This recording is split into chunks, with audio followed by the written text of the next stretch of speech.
모터사이클은 스즈키의 브이스트롬 250 ABS 모델입니다. 처음에 이제 BMW 모토라드 G310 GS, 그리고 혼다 CRF 250 랠리, 그리고 이번에 이 스즈키 브이스트롬 250 ABS까지 총 석 대를 비교 시승하게 됐습니다. 지금 이제 타고 와 보니까 얘는 확실히 여기 써 있는 것처럼 앞서 시승했던 G310 GS나 아니면 CRF 250 랠리와는 달리 스포트 어드벤처 투어러라고 써 있죠. 정확한 것 같습니다. 지금 보시는 것처럼 그 시트고가 제일 낮아요. 그 800mm 밖에 안 됩니다.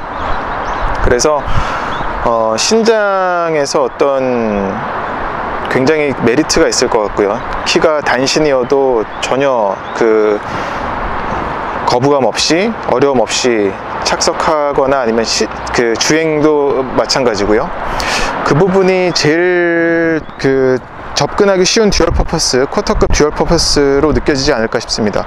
그리고 디자인적으로는 그러면서도 그 브이스트롬 시리즈의 디자인 요소들을 꽤 많이 거의 다 그대로 받아들여서 이런 비크 부분이라든지 브이스트롬 모델 전용의 그 비크, 그리고 엔진 가드를 포함해서 엔진류, 그리고 전체적인 디자인들을 보면은 모두 브이스트롬을 딱 축소시켜 놓은 컴팩트한 느낌이 들게 해놨습니다. 이런 헤드램프, 동그란 헤드램프도 마찬가지고요. 그리고 얘는 가격이 굉장히 매력적이네요. 지금 가격이 얘가 639만원이어 가지고 CRF 랠리가 789만원, 딱 150만원 차이 나거든요. 그런 부분을 볼 때 얘가 만약에 쿼터급 듀얼 퍼포스 모터사이클들과 겨룬다고 하면 가성비로는 뭐 당할 모델이 없을 것 같은데요. 지금 사이드 박스를 잠깐 닫아서 다시 한번 보여드리자면, 지금 이 사이드 패니어라든지 아니면 저 탑박스 같은 경우는 근데 옵션입니다. 또 장점으로 다른 모델과 차이점이 있는 게 엔진이 2기통입니다. 병렬 2기통이어서 그 부분은 처음 그냥 시동 걸자마자 바로 느껴져요. 25마력을 최고 출력 25마력을 내는데 숫자를 보지 않더라도 모터사이클에서 느껴지는 출력, 그리고 엔진의 회전 질감이라든지 그런 부분이 같은 선상에 있는 다른 듀얼 퍼포스 쿼터급 모델들과 판이하게 차이가 납니다. 디자인적으로 지금 먼저 살펴보고 있는데 그런 부분들은 참 잘 처리가 돼 있어요. 그래서 말랑말랑하게 어떤 충격에 강하게끔 잘 충격을 받아들이게끔 돼 있고요. 이 핸들바 가드도 옵션 사양일 거고, 이런 풋패그 같은 부분에서도 오프로드를 염두는 했으나 아주 많이 염두했다고는 생각이 들지 않는 거는 이런 고무를 대놓은 부분들을 보면 알 수가 있죠. 물론 지금 그리고 이 고무는 뗄 수가 없어서 쉽게 떼지지 않아서 온로드에서 더욱 이제 미끄러지지 않게끔 그런 세팅이라고 볼 수 있겠습니다. 시트의 형상이라든지 아니면은 그 탑박스의 이런 등받침을 보면은 텐덤자도 굉장히 편하게 앉을 수 있을 것 같아요. 풋패그의 위치라든지 아니면 등에 기대는 거라든지 여기 그 핸들바 그립이라든지 이런 부분들을 볼 때 텐덤자까지도 배려를 했다고 볼 수 있을 것 같습니다. 사이드박스는 있으면 정말 좋죠. 지금 이 옆은 21L짜리가 양옆에 두 개가 달려 있는데 보시면은 이 정도면은 뭐 박투어를 가더라도 충분히 콤팩트하게 짐을 싼다고 하면 담을 수 있을 것 같습니다. 여기에 싸고 뭐 물론 위에다가 또 얹고 하게 할 수도 있겠지만 그럴 것 같고요. 하지만 이건 뭐 단점이라고 해야 될 수도 있는데 스즈키 키가 잠시만요. 이 키는 지금 사이드 박스, 탑 박스를 열 수 있는 키입니다. 그래서 탑 박스는 23L라서 풀페이스 헬멧을 넣을 수 있는 공간이 나오고요. 하지만 그 키가 얘는 바이크 키, 얘는 탑 박스 키여서 이 부분 때문에 가뜩이나 키가 좀 디자인은 전 좋은 것 같아요. 뭐 저렴해 보이지도 않고.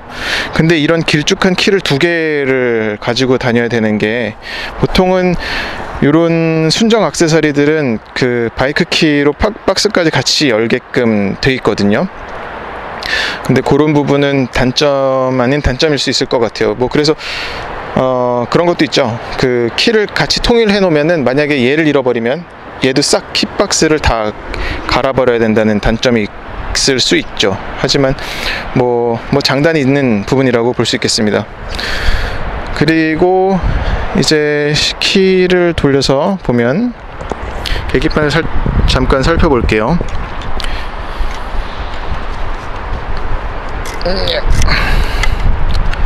지금 이제 이그니션 상태인데 보시면 이제 계기판에 표시되는 정보는 꽤 많습니다. 거의 다 보여줘요. 주유량, 그리고 엔진 RPM, 속도, 그리고 기어 단수까지 표시가 되고요.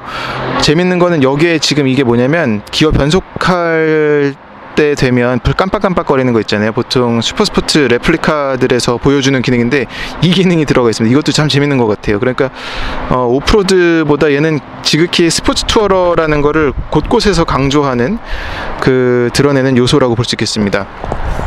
또 얘는 여기 C가잭도 있어요. 그래서 보시면 이것도 지금 기본 사양입니다. 이런 부분 보면은 얘는 그래서 멈춰있을 적엔 12V 36W, 그리고 달릴 적에는 주행 중에는 12V 36W까지, 그리고 멈춰있을 적에 정차 때는 12W로 떨어집니다. 이런 부분만 봐도, 그러니까 얘는 이대로 사면 거의 손댈 게 없는 듀얼 퍼포스인 거죠. 아까 말씀드렸던 639만원에다가 지금 뭐 일시적이긴 하지만 저 박스들 패키지 하면 75만원 정도였던 걸로 기억을 하는데, 그럼 뭐 710여만원 정도의 모든 구성이 갖춰지는 거니까요. 그런 걸 생각하면은 더욱더 가성비는 제일 좋은 듀얼 퍼포스 쿼터급 모터사이클이 아닌가 싶습니다. 데이라이트도 벌브 타입이긴 하지만 요 밑에다가 달아서 지금 이런 식으로 표시가 되고요. 비용은 줄이면서도 어떤 데이라이트를 넣는 그런 아이디어라고 볼 수 있겠네요. 머플러도 괜찮습니다. 그래서 머플러는 생긴 것도 생긴 거지만 이 머플러 어디서 보신 것 같죠? 요즘 나왔던 그 GSX S1000에서 봤던 그런 머플러 스타일인데 머플러 소리가 괜찮아요. 이 쿼터급 듀얼 퍼포스 모터사이클에서 기대할 수 없었던 그런 소리를 들려줍니다. 이 부분은 주행하면서 다시 한번 들려드릴게요. 네, 이제 시승을 해보겠습니다. 예, 앉아보면 확실히 시트고가 800mm밖에 안 돼서 발이 저렇게 땅에 닿고요. 네, 시동을 걸어보면 확실히 소리도 단기통인 혼다나 BMW 모토라드와 달리 또또똥 하는 게 아니라 그 2기통 엔진 소리, 비유하면 드드드등 하다고 할까요? 소리가 확실히 다르죠. 이런 진동감도 또 다릅니다. 그 풋백이나 핸들통에서 전해지는 진동도 다르고요. 그리고 이렇게 방향 전환 제자리에서 유턴할 적에도 양발이 땅에 닿다 보니까 앞뒤로 빠꾸하는 것도 편한 것 같아요. 네. 오늘 날씨는 굉장히 좋아서 모처럼 만에 미세먼지 없는 날씨라서 라이딩하기 딱 좋은 날인 것 같습니다. 지금 이제 서울 인근에서 짧게나마 시승을 좀 해보려고 하는데 잠시 타보면서 말씀드려보겠습니다. 차들도 많이 나오네요. 오늘 라이더도 계시고. 자, 네, 스로틀 감아보면 바로 신호가 걸려서 확실히 근데 진동이나 소리가 매끄러운 것 같아요. 진동도 덜하고 소리도 이렇게 정차 시에도 느껴지는 진동이 어떤 단기통 모델보다 현저히 적은 게 느껴집니다. 앞을 보면은 뭐 하늘이 너무 예쁘네요. 계기판은 이렇게 한눈에 보기에도 편해서 모든 정보를 잘 보여주고요. 그리고 이제 핸들 살펴보면 왼쪽엔 이제 비상등 버튼까지, 조작감도 참 정확해요. 딸칵딸칵 거리는 게 방향지시 등도 그렇고 정확합니다. 그리고 이 히터 그립 히터는 옵션입니다. 옵션이라기보다 싸제 애프터마켓에서 단 제품이에요. 끄고, 네. 기어비는 짧은 편입니다. 확실히 저배기량 모터사이클이다 보니까. 그래서 변속을 금방금방 해야 되는 그런 특징이 있고요. 지금 이제 5단에 90km, 예상은 했지만 100km까지는 시원하게 올라갑니다. 어떤 뭐 답답하거나 아쉬운 건 전혀 느껴지지 않고요. 네, 그리고 이 윈드실드도 크기는 이렇게 커 보이지 않지만 상대적으로 바람을 잘 걸러줘서 지금 이제 뭐 이런 바람 부딪히는 소리가 약간 느껴지실 텐데 크기에 비해 잘 걸러주는 편입니다. 정차할 때도 뭐 특히나 이렇게 발 내릴 적에 이게 참 편하네요. 뭐 엉덩이를 한쪽으로 뺄 필요도 없고 그냥 발만 내리면 돼서. 출발할 때 그리고 또 재밌는 게 기존에 G310 GS는 제일 심했고 CRF 250 랠리도 약간 그랬었는데 처음에 출발할 적에 그 힘이 좀 부족해서 왠지 스로틀이 좀 더 감아야지 될 것 같은 느낌 있잖아요. 그러니까 시동이 푸드득하고 꺼질 것 같은 그런 불안감, 그게 얘는 없습니다. 지금 이 브리스트롬 250에서는 그런 느낌을 전혀 받을 수가 없네요. 그래서 이 부분도 초보자라든지 아니면 바이크를 입문한 사람들도 편히 서스펜션 느낌은 약간 단단한 것 같아요. 그러니까 이런 부분에서도 이 차가 정통 오프로드를 가게끔 그런 듀얼 퍼포스에 완전히 초점 맞춰졌다기보다는 확실히 온로드 지향이라는 거를, 온로드에서 좀 더 스포티하게 탈 수 있게끔 세팅된 바이크라는 걸 알 수가 있습니다. 네, 지금도 보시면은 느끼셨을지 모르겠지만 뒤 타이어가 땅에 떨어질 적에 꽁 떨어지는 느낌이 보세요. 예.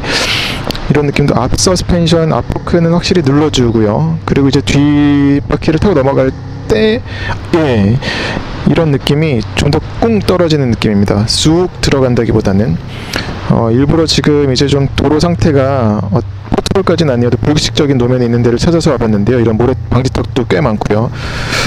서스펜션 느낌이 어떤지를 좀 보려고 왔는데 확실히 그렇다고 접지가 불안하거나 그런 느낌은 전혀 받을 수 없고요.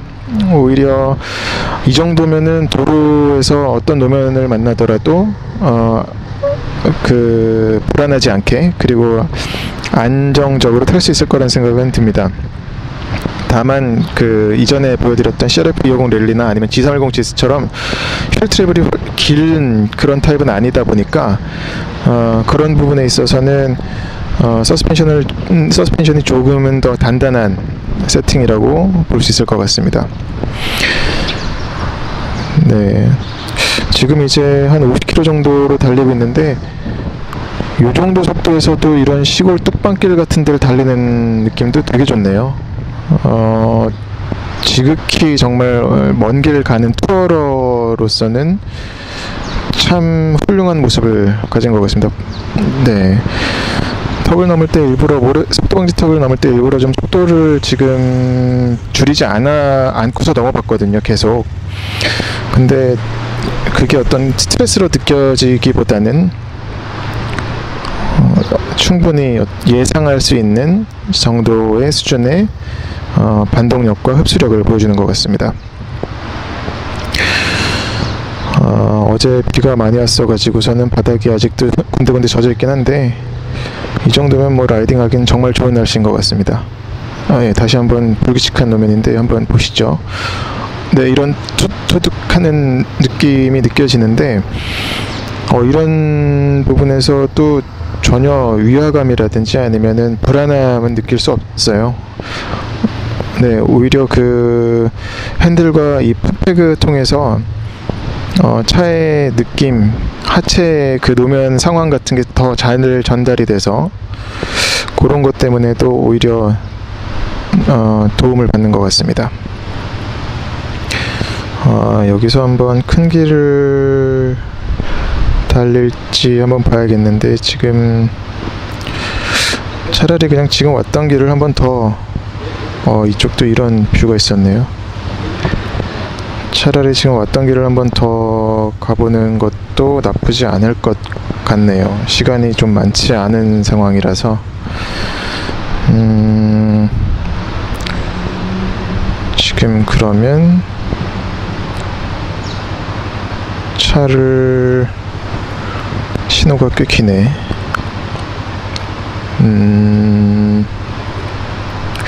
지금 이제 엔진 소리가 어떻게 들릴지 모르겠는데요.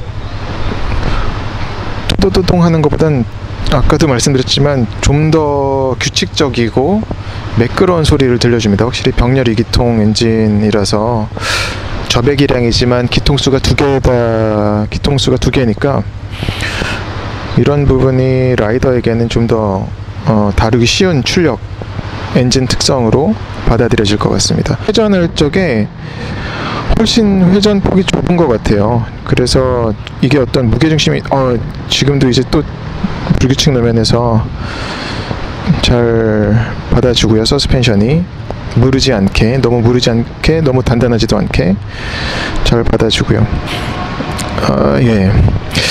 아까 무슨 얘기를 했지? 브이스트롬 250은 좀 무게중심이 낮은 것 같습니다. 그래서 그런 부분이 보통 비단 방향 전환할 때만이 아니라 특히나 제자리 유턴하거나 이럴 경우 있잖아요. 이럴 때도 좀 더 쉽게 눕습니다. 그러니까 좁은 코너도 잘 빠져나갈 것 같은 느낌? 그런 느낌을 강하게 받네요. 지금 이제 이렇게 달리는데도 쭉쭉 뻗어주고요. 그리고 아까도 이 길 50km로 지나갔었는데 지금도 그 정도로 지나가는데 그러니까 고속으로 꼭 달리지 않더라도 이 차는 이런 달리는 맛이 있다고 해야 될까요? 그런 부분에서는 굉장히 높은 점수를 줄 수 있을 것 같습니다. 배기량이 몇 cc인 걸 떠나서 이 모터사이클이라는 게 달리면서 받을 수 있는 그런 자유로움, 바람만쯤 이런 게 되게 중요하잖아요. 여기 잠깐 아닙니다. 그냥 지나가 보죠. 그런 부분에 있어서는 브이스트롬 250은 이미 시승했던 CRF 250 랠리나 아니면 G310 GS보다 좀 더 모터사이클로서의 매력이 그러니까 라이딩 수단으로서의 매력이 더 높은 것 같아요.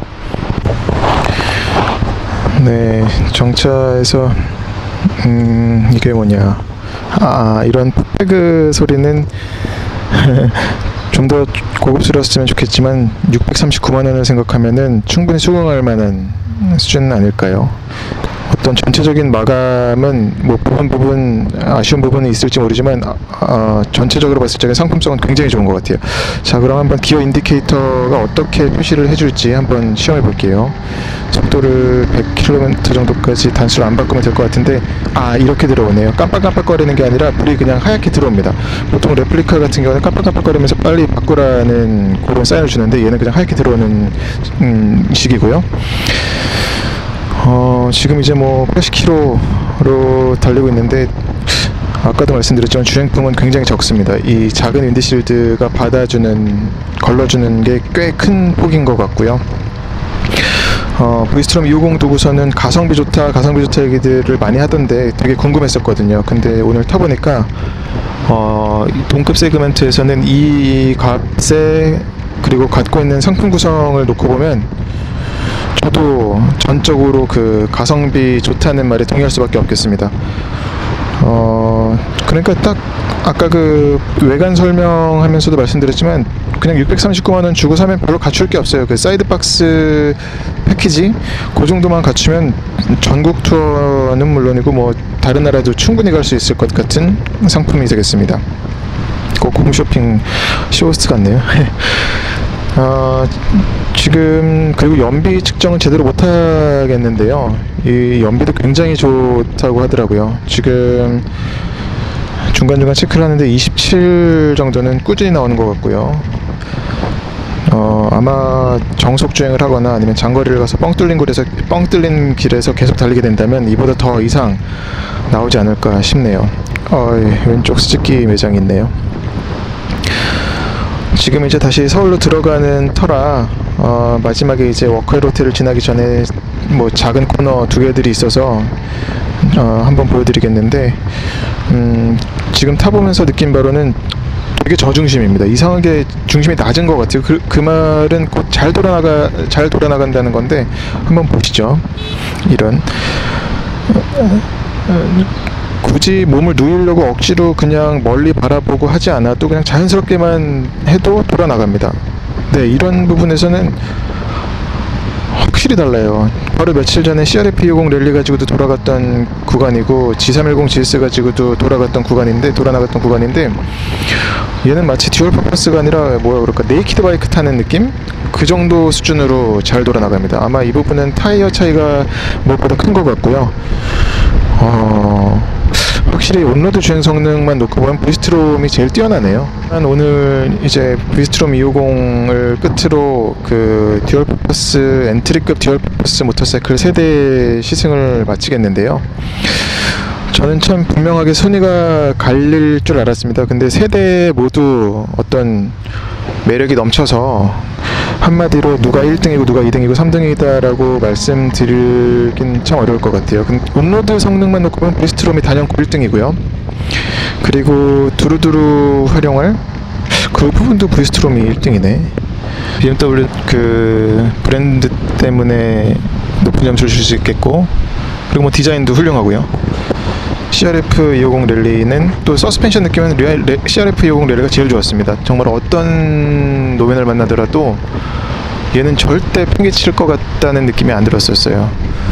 그래서 그렇게 세 개를 정리하자면 종합적인 순위를 볼 적엔 스즈키가 1위고, 혼다와 BMW가 공동 2위인데 약간 방향성이 다른 2위라고 볼 수 있겠네요. 원래는 가와사키 버시스 300이 들어왔었어야 되는데 전국 어디를 문의를 해봐도 시승차가 없다고 하네요. 지금 이상으로 6월호에서 다룬 듀얼 퍼포스 엔트리급 모터사이클 석대 비교 시승을 마치겠습니다.